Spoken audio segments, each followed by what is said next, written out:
2 Sundays after Pentecost, we celebrate the great solemnity of Corpus Christi. Let us reflect on the readings from the Feast of the Most Holy Body and Blood of Christ. Some of you who have been following our Sunday Catechism every second Sunday of the month have already heard of a word that we use as Catholics, tradition, with capital T. Tradition.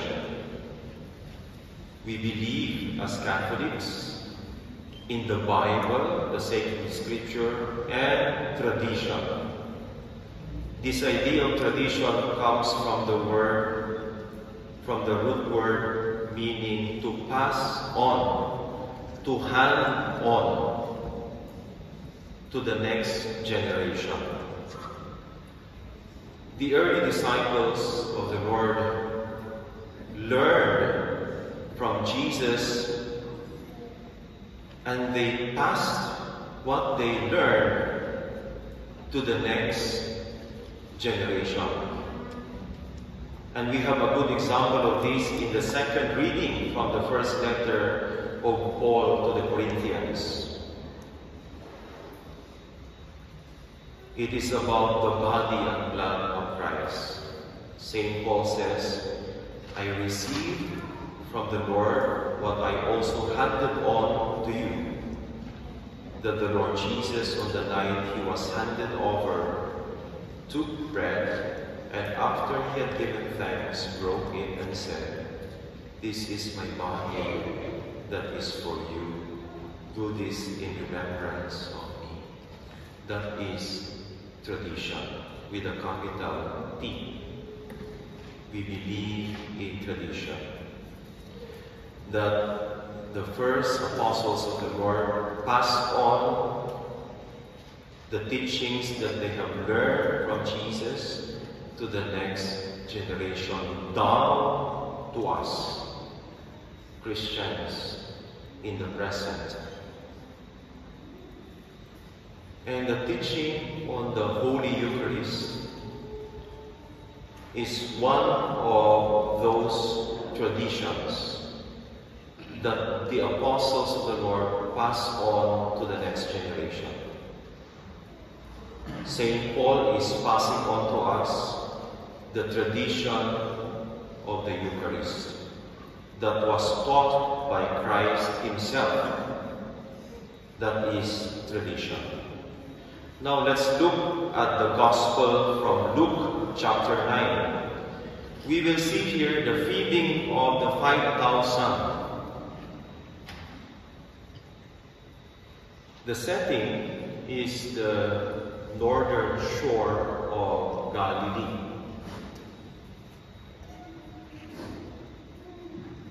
The people, the crowd, have been listening to Jesus from morning till late afternoon. 5,000 of them, 5,000 plus, women and children. But then there was a problem. It was already late in the afternoon. The people were already tired and hungry. So the problem was brought by the disciples to Jesus. The people were hungry and tired. Listen to what the apostles said as a solution. Their solution is, send them away. Tell them to go home. And what did Jesus say as a solution? Jesus said, you help them. You give them something to eat. There are only 12 disciples and there are 5,000 plus people. How are they going to possibly help these people? They look, and what they found was 5,000 5 loaves of bread and 2 fish. And they give the 5 loaves and the 2 fish to Jesus. And what did Jesus do? He blessed the food, broke them, and he gave each one of the disciples, and they went to feed the people, 5,000 plus. Now I could imagine, or we could imagine, once the disciples ran out of food in their hands, they would go back to Jesus, and he has more. This is the miracle of the multiplication of the bread. The disciples must have witnessed and experienced the miracle of the multiplication of 5 loaves and the 2 fish.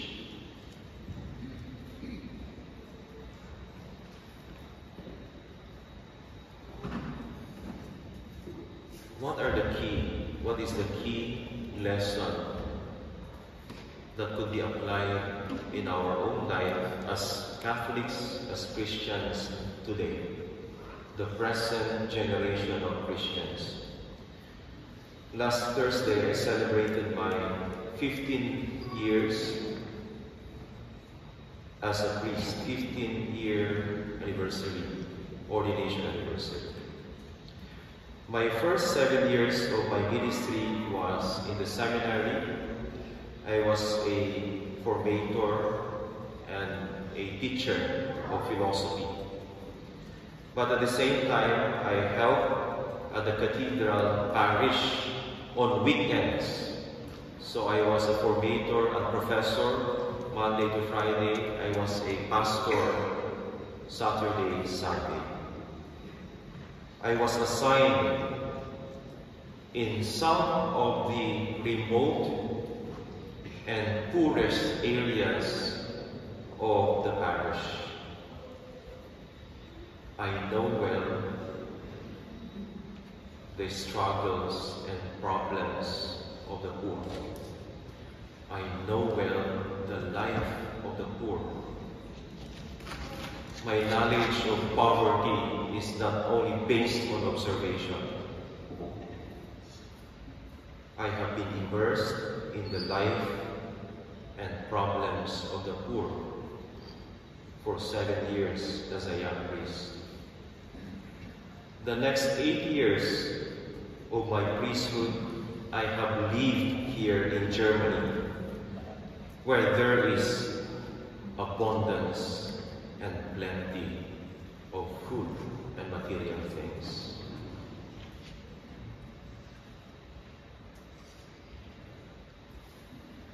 Two worlds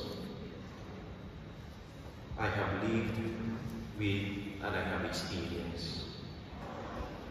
You need to experience both worlds to be able to understand what Pope Leo XIV recently said in his message on the World Day of the Poor. He said, the greatest poverty is not knowing God. The greatest poverty is not to know God. The poverty that is born in not being able to recognize that we need God in our life. That is real poverty.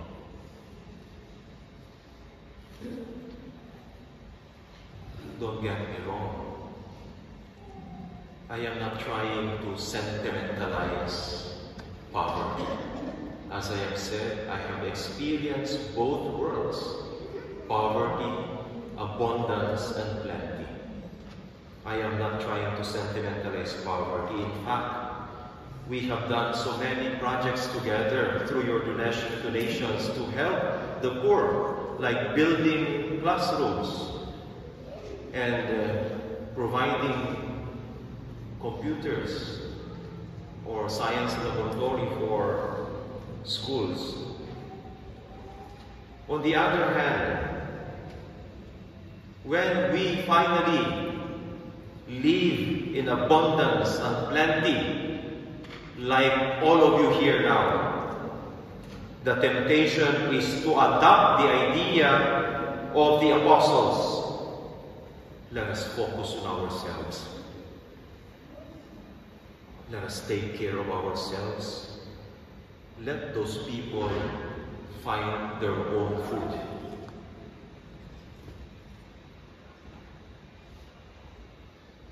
Let us ignore them. Let them find their own food and lodging. We can eat on our own. No need to share what we have. There are just too many people who do not have food. We cannot do anything about that. We cannot do anything to help them.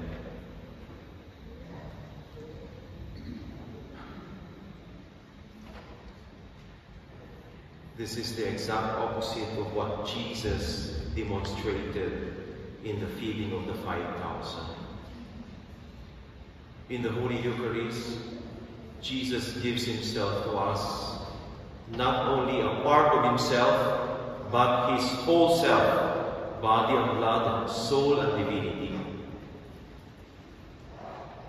Let us not forget today, the real poverty and the greatest poverty in this life is not knowing God.